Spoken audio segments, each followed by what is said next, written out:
माननीय सदस्यगण, मैंने सभी दलों को के लोगों के प्रमुख लोगों को इस पर बोलने का पर्याप्त समय दिया। सबने अपनी बात पर्याप्त बात रखी। अब मैं चाहूंगा कि माननीय मंत्री जी इस पर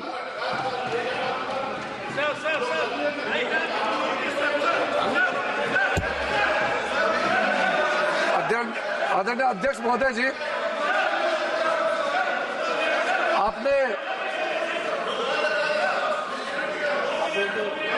आपने कई इस सदन के मेंबर्स को इस महत्वपूर्ण बिल में उन्होंने जो नोटिस दिया उसको एडमिट करके बोलने का मौका दिया। सबसे पहले तो मैं इनका नोटिस क्यों स्टैंड नहीं करते हैं और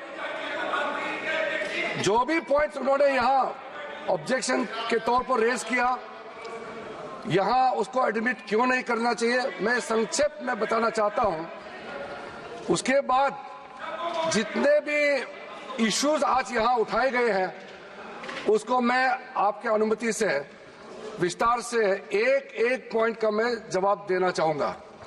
और मैं ये मानता हूं, विश्वास है कि मेरे बात को ध्यान से सुनने के बाद अंत में इन्होंने जो भी आशंकाएं व्यक्त किए हैं या गलत तरीके से यहां बातें बताया गया है, सब चीज को मैं दूर करूंगा।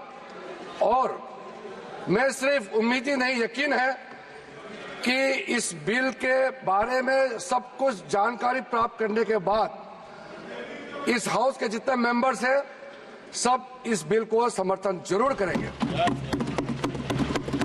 सबसे पहले अध्यक्ष महोदय जी, इन्होंने कॉम्पिटेंसी का मुद्दा यहां उठाया।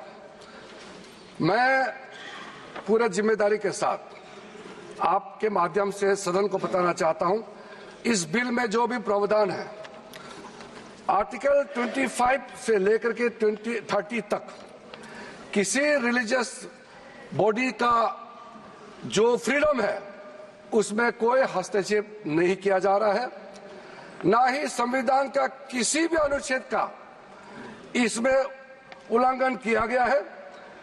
और अब सुप्रीम कोर्ट का एक केस का मैं हवाला देना चाहूंगा, Brahmachari versus state of West Bengal.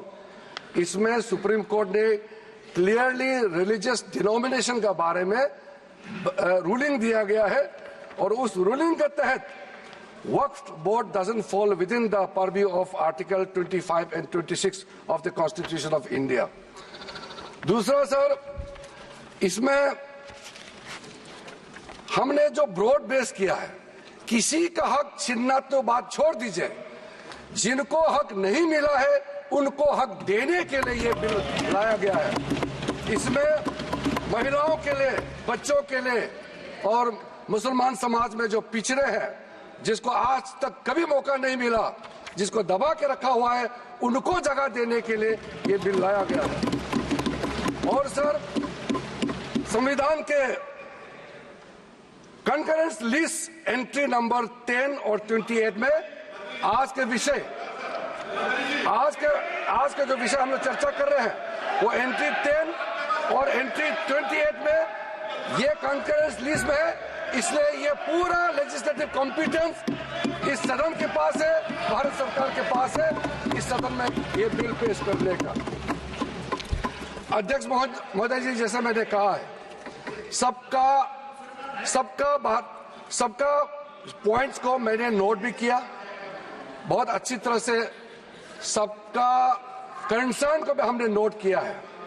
मैं बारी बारी से कहना चाहता हूं, सबसे पहले तो सर, ये वक्फ अमेंडमेंट बिल ये पहली बार इस सदन में पेश नहीं किया गया है।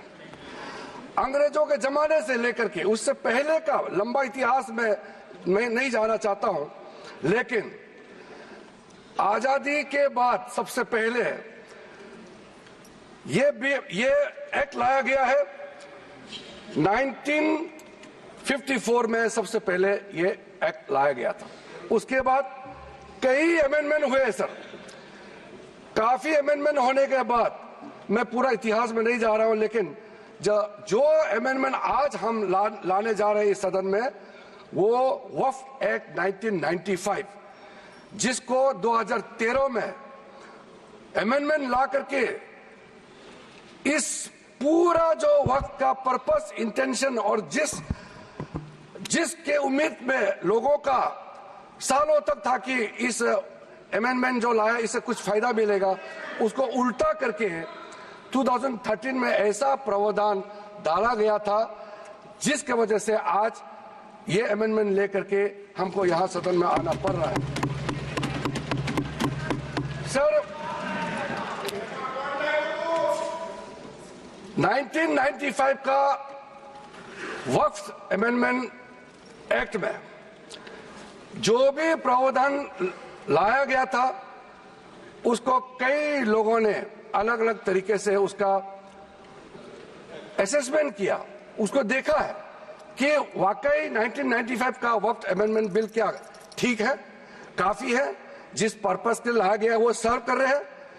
कई कमेटियां, कई लोगों ने इसका पूरा एनालिसिस किया है सर, मैं उसका आपके सामने में अभी रखूंगा, लेकिन ये पाया गया है कि 1995 का वक्फ अमेंडमेंट एक्ट ये बिल्कुल असक्षम रहा है और जिस पर्पस के लिए एक्ट लाया गया है वो पर्पस सर्व नहीं हो रहे थे और कई गलतियां, कई खामियां इसमें पाया गया है। उसके लिए कुछ कदम उठाया गया है। मैं आज इस सदन में आपके माध्यम से खास करके कांग्रेस पार्टी को कहना चाहता हूं, ये अमेंडमेंट आज सरकार इस सदन में ला रहे हैं, एक तरीके से आप लोगों ने जो भी कदम उठाया है, आप लोगों ने जो भी चाहा है, वो आप नहीं कर पाया, वही चीज करने के लिए हम आज ये अमेंडमेंट प्रपोज किया गया है। अब जब मैं इसका विवरण दूंगा तो आप बिल्कुल सहमत होगा मैं जो आपके सामने में बात रख रहा हूं। और दूसरी बात, इसमें हम लोग सब चुने हुए प्रतिनिधि हैं। मैं अपना बात तर्क रखने से पहले ही बताना चाहता हूं, इस बिल का समर्थन कीजिए, करोड़ों लोगों का दुआ मिलेगा। अगर आप विरोध करोगे, चंद लोगों ने पूरा वक्फ बोर्ड को कब्जा करके रखा हुआ है और आम मुसलमान लोगों को जो न्याय इंसाफ नहीं मिला उसको सही करने के लिए ये बिल लाया गया है। इतिहास में दर्ज होगा कि ये बिल को कौन कौन समर्थन किया है और किसने विरोध किया है, ये इतिहास में नाम दर्ज होगा। इसलिए इस बिल का विरोध करने से पहले आप सोचिएगा, करोड़ों गरीब महिलाओं का, बच्चों का, गरीब मुसलमानों का